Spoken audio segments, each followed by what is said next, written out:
Hello, my name is Guillaume and I'm speaking from the United Nations University Institute for Water, Environment and Health, and this is the module about entering data in the SDG-PSS. How do you get data from your tools into the system? I'm on the components page right now. Let's go to the capacity component. When you click on a particular component, you always land on the questionnaire element for that component. As you know, the SDG-PSS aims to produce evidence at the indicator level for SDG 6. So the questions repeat for each indicator. This means that the SDG-PSS is quite complex in its design. And although we hope that it's user-friendly, answering the questionnaire for each component of the system may take a lot of time and require the work from different professionals. If you are working on a national team, several members of the team will be able to work on the same component at the same time.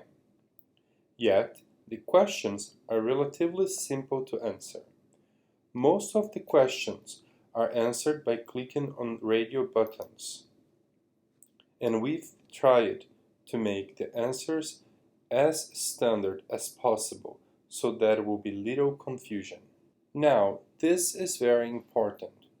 We understand that users will not be able to answer all the questionnaire at once, so you can save the answers and come back to continue working on the questionnaire later. For any of the components that you go, you simply do the same thing. You click on the component and the questionnaire will come up. Sometimes there will be questions that require to tap an answer. For example, this question asks about lead ministries and institutions for each target under SDG. For example, this question asks about lead ministries or institutions for each indicator under SDG 6. And when an answer is required, you can type the answer directly. Now we know how to enter data. If you would like to know more about how the SDG-PSS reports this data, please go to the next module.